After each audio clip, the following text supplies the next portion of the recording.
ఆడ వెహికల్స్ బస్సులు అందరూ ఇలాగే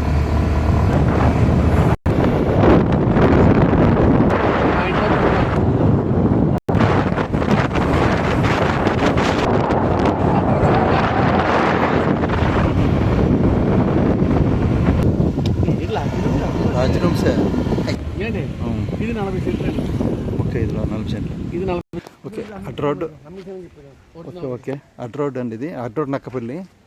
అడ్ రోడ్ నక్కపల్లి స్టీల్ ప్లాంట్ వచ్చే రోడ్లో ఉండేది, స్టీల్ ప్లాంట్ ఉన్న ఏరియాలో ఇది. సో ఇది ఇలా నార్త్ అండ్ వెస్ట్ కార్నర్ అండి. ఇలాగా కొబ్బరి మొక్కలు అండి. ఇలాగ ఇది నార్త్ వెస్ట్ కార్నర్. ఇలా కొబ్బరి తోట అండి. ఇలాగా 30 సెంట్లు 40 సెంట్లు వస్తుందండి. ఇలాగ 40 సెంట్లు అండి. ఇలాగ ఇది కొబ్బరి తోట నార్త్ అండ్ వెస్ట్ కార్నర్ అండి. ఇలాగా సో ఈ టూ రోడ్ కార్నర్ అండి. ఈ ముందుని మొత్తం అన్ని కూడా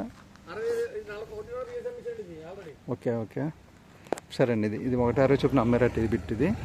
సో ఇది ఇక్కడ లాడ్జెస్ అని రూమ్స్ కానీ హెట్రో ఉంది కదండి. హెట్రో కంపెనీ ఉంది కాబట్టి లాడ్జెస్ రూమ్స్ అండ్ కళ్యాణ మండపం అది టూ రోడ్ కార్నర్. ఇది టూ రోడ్ కార్నర్ అండి. ఇలాగా బాగుంటుంది. గెస్ట్ హౌస్ కట్టుకోవడానికన్నా దేనికన్నా ఫామ్ హౌస్ కట్టుకోవడానికన్నా ఫార్మ్స్ కట్టుకున్నా బాగుంటుందండి.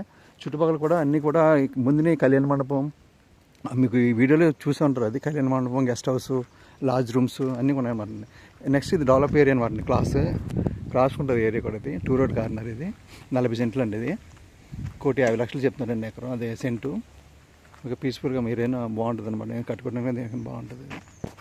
నక్కపల్లి హెట్రో అనమాట. నక్కపల్లి హెట్రో దగ్గర స్టీల్ ప్లాంట్ వస్తుందండి.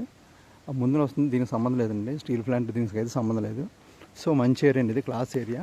ఫ్యూచర్లో ఇది కళ్యాణ మండపం కట్టుకున్నా, గెస్ట్ హౌస్ కట్టుకున్నా, రూమ్స్ కట్టుకున్నా ఇక్కడ ఎంప్లాయర్స్ బాగా ఎక్కువ అనమాట. అంటే ఈ జాబ్ చేసేవాళ్ళు చాలా ఎక్కువ మంది అనమాట. ఇక్కడ రూమ్స్ కట్టుకున్నా, రెంట్లకి ఇచ్చుకున్నా బాగుంటుందండి.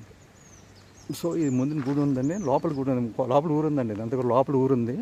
సో ఇక్కడ నుంచి హైవేకి జస్ట్ ఇలాగా 1/2 km 1 km బిలో వస్తుంది అనమాట. ఇది నేషనల్ హైవే. మన వెంకటేశ్వర స్వామి టెంపుల్ ఉంది కదండి, ఉపమాక్ టెంపుల్ ఉంటుంది. ఆ టెంపుల్ పక్క నుంచి జస్ట్ 1 km వస్తుంది. ఓకే, ఇలా జానకిపేట వెళ్ళారు. లక్ష్మీపురం, జానకిపేట గ్రామాలు ఉన్నాయండి ఇవి. ఓకే, రాము రియల్ ఎస్టేట్.